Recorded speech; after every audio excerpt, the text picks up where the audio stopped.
Selamat pagi, siang, malam, atau kapanpun Anda menyaksikan video ini.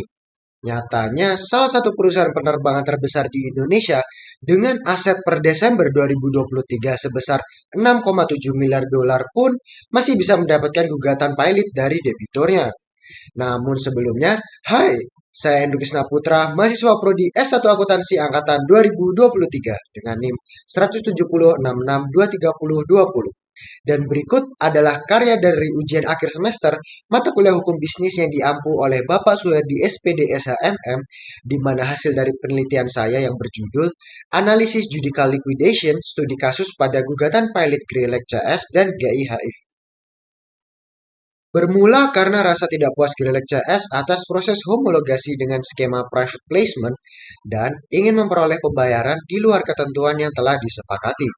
Sebanyak 3 kali gugatan telah dilayangkan Grelek CS terhadap GIHIF melalui 3 lembaga hukum.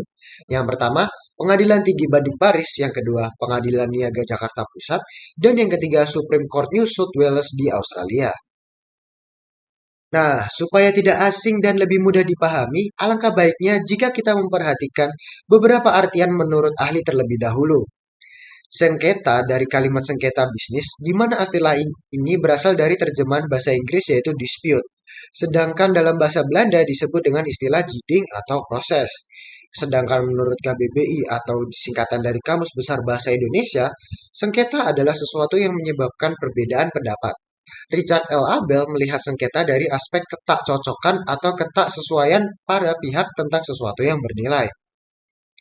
Lalu pilot, jika dalam bahasa Perancis, istilah kata pilot itu biasanya disebut dengan valid, yang artinya adalah pemogokan atau kemacetan dalam melakukan pembayaran.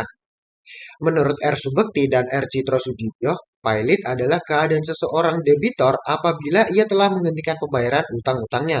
Suatu keadaan yang menghendaki campur tangan majelis hakim guna menjamin kepentingan bersama dari para kreditornya. Likuidasi menurut Yunus adalah suatu keadaan di mana baik persekutuan maupun usaha perusahaannya dibubarkan semua. Pendapat ini diperkuat oleh BIM. Disolusi persekutuan ialah berubahnya hubungan sekutu yang menyebabkan berhentinya persekutuan secara hukum. Dengan disolusi, persekutuan tetap bisa berjalan terus dengan perjanjian baru, atau persekutuan bisa juga berhenti atau bubar secara bisnis. Berhentinya persekutuan secara bisnis disebut juga likuidasi. Nah, setelah memahami tentang istilah-istilah hukum yang akan dipergunakan di kasus ini, agar dapat semakin lebih memahami kasus ini, kita perlu mengenali terlebih dahulu pihak-pihak di balik berjalannya kasus ini. Yang pertama ada Garuda Indonesia Holiday Friends atau yang disingkat GAIHIF. Resmi didirikan dan terdaftar pada tanggal 23 Desember 2013 sebagai perusahaan terbatas yang memegang peran sebagai unit bisnis strategis atau disingkat SBU dari PT Garuda Indonesia Persero Tbk. Saat ini, GIHIF dimiliki sepenuhnya oleh PT Garuda Indonesia sebagai pemegang saham tunggal. Dan lalu yang kedua, dari pihak penggugat yaitu Grelek Goose Leasing Design Activity Company yang didirikan pada hari Selasa tanggal 2 April tahun 2019.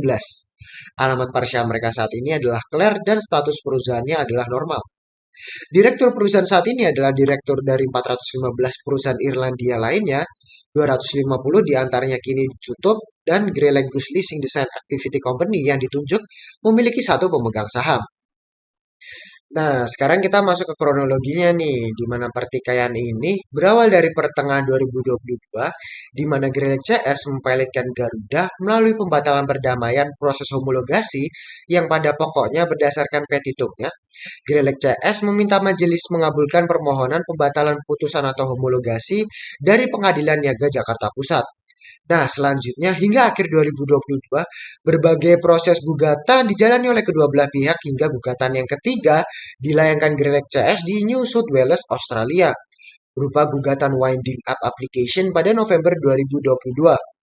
Proses pengadilan pun berlanjut terus hingga akhirnya pada 14 Desember 2023, GIHF dimenangkan atas putusan Paris Court of Appeal telah memberikan putusan yang pada intinya menolak upaya banding yang diajukan oleh Grelek entities tersebut.